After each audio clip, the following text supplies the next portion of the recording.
Allez, coucou. Je crois aujourd'hui, je suis prête pour te parler vraiment des méthodes PIT, de façon un peu plus poussée que ce que je n'ai fait jusqu'alors, puisque je crois que effectivement, tu m'as déjà entendu parler des méthodes PIT, mais je crois pas t'avoir expliqué vraiment ce que c'était. Alors, j'espère que t'entends. C'est avec les ploufs, je suis avec la cavalerie canine, j'en ai 3 aujourd'hui, c'est le feu, regarde. La paupiette, là-bas il y a le Tao, et puis là, Tchot, tu dis bonjour. Donc voilà, les méthodes PIT. Ah oui. Du coup, je crois que je t'ai déjà dit qu'on partait du principe que tout était polarisé, que tu avais tout qui existait et son contraire, et que ça fait « Tao ?» Je sais pas si tu vas, et j'espère que tu vas entendre. Et que tout ça, ça composait le tout. Et en fait, dans cette voie, on va dire, dans ces outils que sont les méthodes PIT, il y a vraiment à cœur de ramener dans la voie du milieu. La voie unifiée dans l'unité de tout ce qui est. Et du coup, c'est une des rares méthodes où on va aussi travailler sur l'excès de positif. On va pas juste se dire c'est trop bien la vie, c'est trop beau, vide le négatif et puis reste full power patate of positif. Non, on va aussi se saisir de situations qui,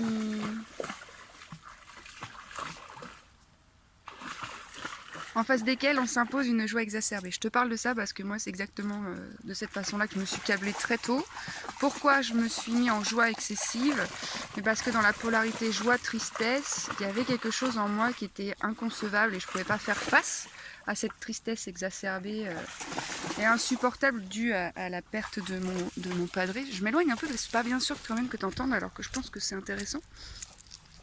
Et du coup, vu qu'à 4 ans et demi, t'as pas trop les ressources pour faire face à quelque chose de la sorte, et ben cette énergie de souffrance, de tristitude, plutôt que la laisser circuler, tu vas la kéblo et tu vas la réinvestir dans un autre espace. Donc pour pas connecter à cette tristesse, ok, je vais pas te secouer plus loin, pour pas te connecter à cette tristesse incroyablement grande, ce que tu vas faire, tu vas développer une joie beaucoup trop exacerbée. Et je sais, hein, moi, pour avoir dit ça à des personnes où je disais, tu vois, l'excès de joie, c'est pas mieux. Quoi? Mais bien sûr que c'est bien l'excès de joie. Mais non, mais dès lors qu'il y a excès, c'est foireux en fait. Moi, comment je le sentais et je le vivais, cet excès de joie, mais c'était corporel, tu vois, ça me foutait une décharge électrique beaucoup trop conséquente par rapport à mon câblage. Et j'étais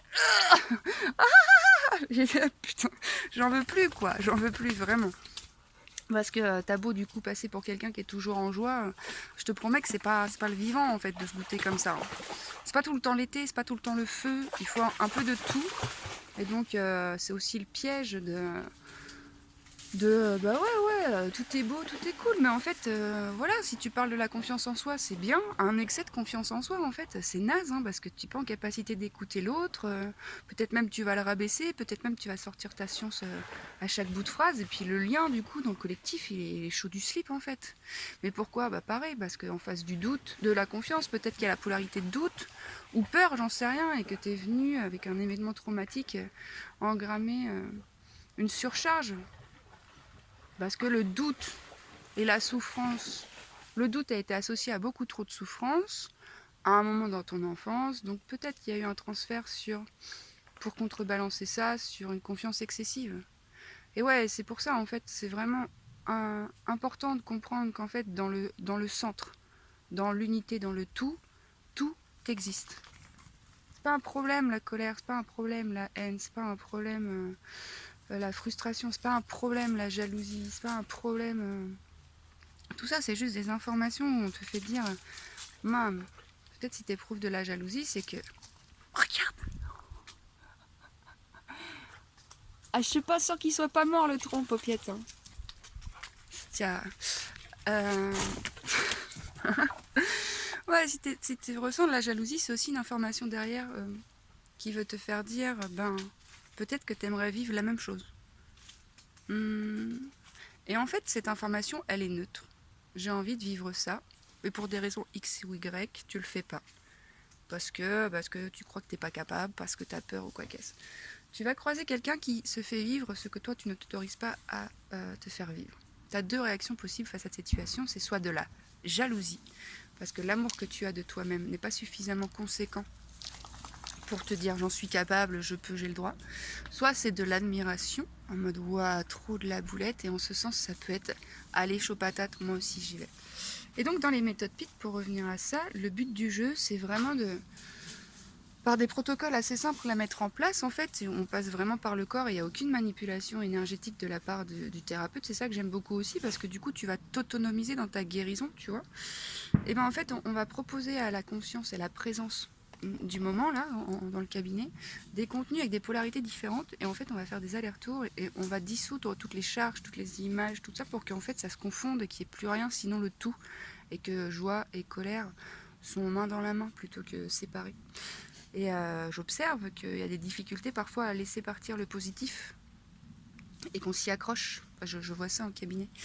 Et en fait, du coup, derrière ce stratagème de non, non, mais moi la tristesse, je la ressens plus, par contre la joie c'est trop bien, je la veux. Bah non, tu vas la laisser partir. Non, non, non.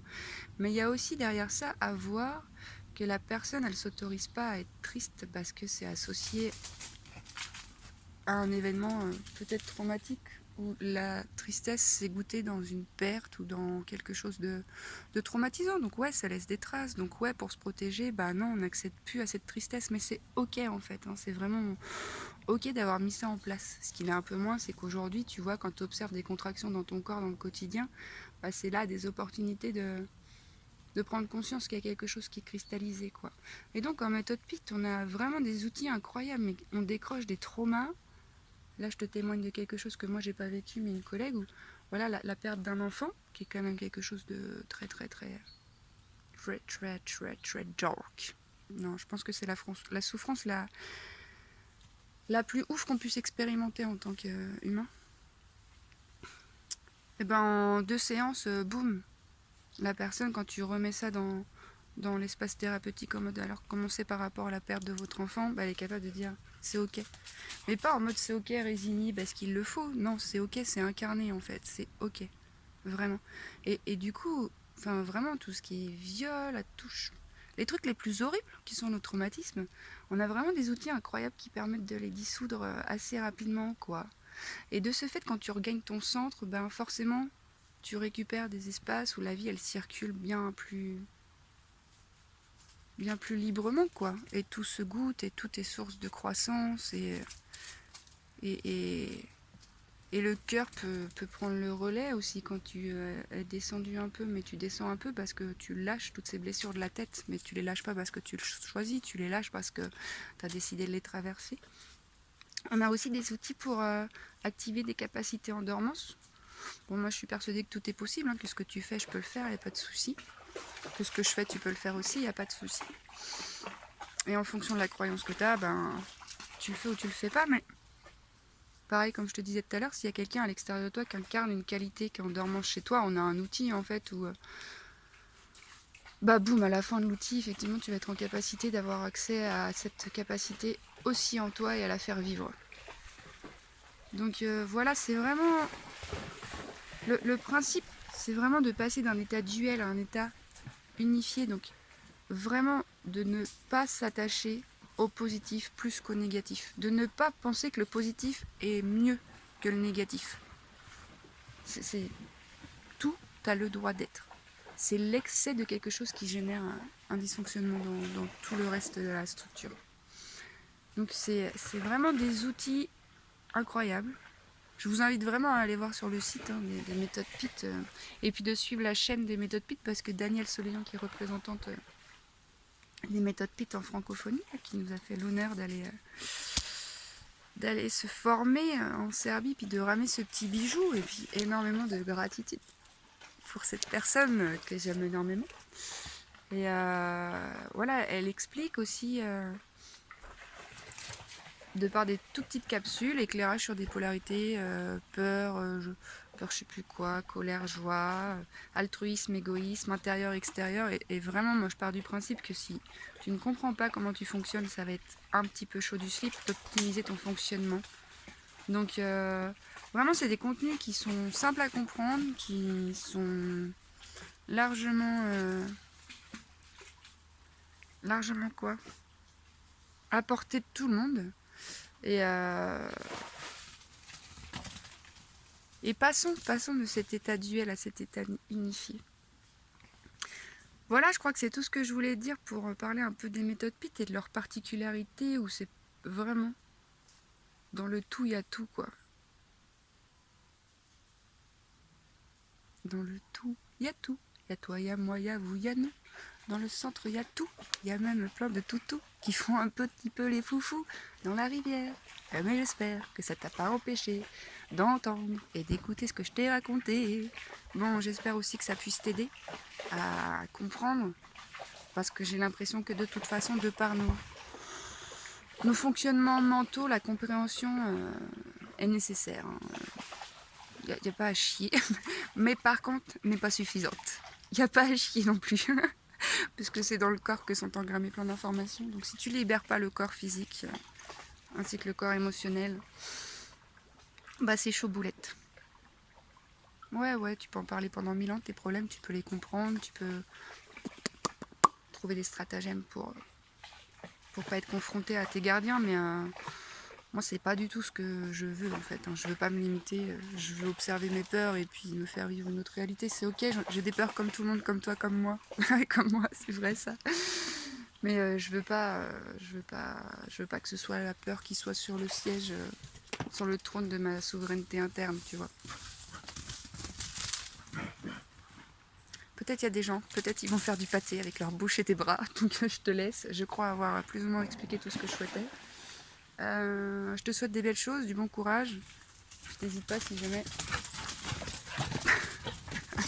Allez, bon courage!